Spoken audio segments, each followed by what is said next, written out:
Break के बाद sex समाधान में आपका स्वागत है। अगर आपकी भी सेक्स संबंधी कोई समस्या है, डॉक्टर दीपक अरोड़ा से आप अपॉइंटमेंट लेना चाहते हैं या फिर ऑनलाइन कंसल्टेशन चाहते हैं, तो स्क्रीन पर दी गई डिटेल्स पर आप संपर्क कर सकते हैं। डॉक्टर साहब, चर्चा को हम आगे बढ़ाएंगे, लेकिन फिलहाल एक कॉलर का सवाल जानते हैं। मेरा नाम प्रिया है। मेरा क्वेश्चन ये है कि प्रेगनेंसी से बाद इंटरकोर्स करने से ज़्यादा पेन होता है क्या? प्रिया, आपका जो सवाल है कि कंसीव करने के बाद वाइल प्रेगनेंसी इंटरकोर्स में पेन होता है या नहीं, या ज़्यादा पेन होता है, आपके प्रेगनेंसी से इंटरकोर्स के पेन का कोई लेना देना नहीं होता है। अक्सर यहाँ पे जो लोगों का सवाल ये आता होता है कि क्या वाइल प्रेगनेंसी सेक्स करें या ना करें। सो प्रिया के माध्यम से मैं अपने सारे व्यूअर्स को ये बताना चाहूँगा कि प्रेगनेंसी के दौरान अगर आपकी वाइफ की gynaecologist, and if you are a female viewer, आपकी गायनेकोलॉजिस्ट ने आपको किसी तरीके से रोका नहीं है, उनको कोई कॉम्प्लिकेशन आपके केस में नहीं लगता है, तो सेक्स करने में किसी तरीके की कोई परेशानी नहीं होती है और आप सेक्स आराम से कर सकते हैं। और इसके दौरान कोई ऐसा पेन नहीं होता, कुछ नहीं होता। और मोस्ट इम्पॉर्टेंट जो लोगों के दिमाग में सवाल रहता है कि जब हम वाइल प्रेगनेंसी सेक्स करेंगे तो उससे हमारे बच्चे को कोई हार्म ना हो। अगर कुछ कॉम्प्लिकेशंस नहीं है तो कोई बच्चे को हार्म नहीं होगा। आप आराम से रिलैक्स मूड में सेक्स एंजॉय कीजिए। Get relaxed and keep on enjoying your sex life. Doctor, क्या प्रेगनेंसी में सेक्स के दौरान पोस्चर का ध्यान रखना चाहिए? ड्यूरिंग प्रेगनेंसी पोस्चर आप वो यूज़ कीजिए जिसमें आपके वाइफ को सबसे कंफर्टेबल लगता है। आप कुछ ऐसा पोस्चर मत लीजिए जिससे आपकी वाइफ के पेट पे ज़्यादा दबाव आए। कई बार अगर हम किसी पोस्चर की बात करें तो कई बार लेग्स को फोल्ड करके फीमेल्स ऊपर को करती हैं या उल्टा होके किसी तरीके करते। कुछ भी ऐसा पोस्चर मत लीजिए जिसमें उनके पेट पे दबाव आए, बिकॉज वो दबाव उनके आने वाले बच्चे के लिए नुकसान क्रिएट कर सकता है। अगर आप मिशनरी पोजीशन में, नॉर्मल पोजीशन में आप सेक्स करते हैं तो उसमें कोई दिक्कत नहीं आती। बस उस टाइम पे जैसे जैसे आपकी प्रेगनेंसी का टाइम बढ़ता जा रहा है, आगे आगे 2, 3, 4 महीने टाइम आगे आगे बढ़ रहा है, तो उसमें बस सिर्फ आपका मेल पार्टनर ये ध्यान रखे कि सेक्स करते टाइम वो आपके पेट पे दबाव ना डाले। अदरवाइज रूटीन सेक्स करने में कोई दिक्कत नहीं उसमें। जी बिल्कुल। चलिए अब देखते हैं कि हमारे अगले कॉलर ने क्या सवाल पूछा है। Hi doctor, I am Kavita calling from Delhi. My age is 35 years. I want to know that after the baby is born, how soon can I have sex and is it safe? जी doctor.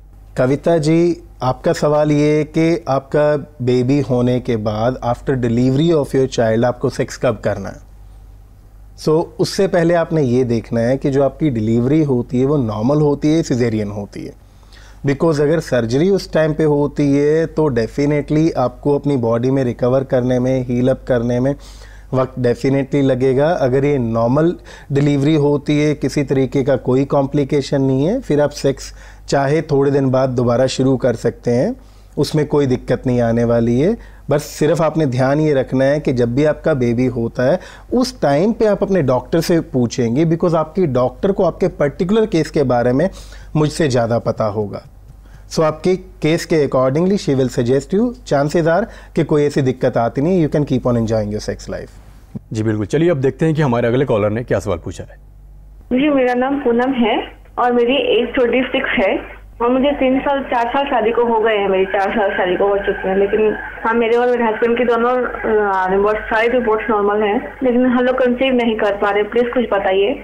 Poonam, आप conceive नहीं कर पा रही हैं तो एक couple में वाइफ के कंसीव करने के लिए ये ज़रूरी होता है कि हस्बैंड और वाइफ दोनों में तंदुरुस्ती हो। सबसे पहले तो आप अपने हस्बैंड का सीमेन एनालिसिस टेस्ट करवाइए।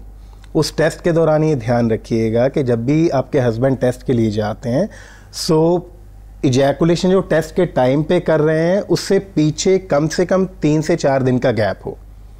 मास्टरबेशन, सेक्स, नाइटफॉल, किसी भी तरीके का डिस्चार्ज ना हुआ हो जब वो टेस्ट करवाने जा रहे हैं, 3-4 दिन का बीच में गैप हो। उसके बाद उनकी जो रिपोर्ट आएगी वो रिपोर्ट लेके आप एक अच्छे डॉक्टर से मिलिए, एक अच्छी गायनेकोलॉजिस्ट से मिलिए। अगर उनकी रिपोर्ट्स ठीक हैं तो फिर आपके टेस्ट शुरू होंगे। प्रॉब्लम का रूट कॉज पता लगने के बाद इसका सोल्यूशन हो जाएगा and both of you can become father and mother, no issues in that. जी बिल्कुल। इसी के साथ डॉक्टर साहब हमें यहाँ पर एक ब्रेक के लिए रुकना होगा, तो सेक्स समाधान में रुक रहे हैं एक छोटे से ब्रेक के लिए। ब्रेक के बाद जल्द लौटेंगे।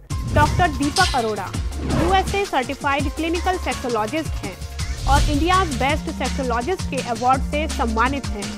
अब पाइए इरेक्टाइल डिस्फंक्शन यानी नपुंसकता, प्रीमैच्योर इजैकुलेशन यानी शीघ्र पतन, पेनिस साइज, सेक्स में रुचि ना होना, सेक्स करते समय दर्द का होना जैसी सभी सेक्स संबंधी समस्याओं का समाधान डॉक्टर दीपक अरोड़ा से। यही नहीं, आप किसी भी सेक्स संबंधी समस्या के लिए पाएं ऑनलाइन कंसल्टेशन www.drarodas.com पर। drarodas.com इंडिया की number 1 online sexual health consultation website है। गोपनीयता की 100% गारंटी। संपर्क करें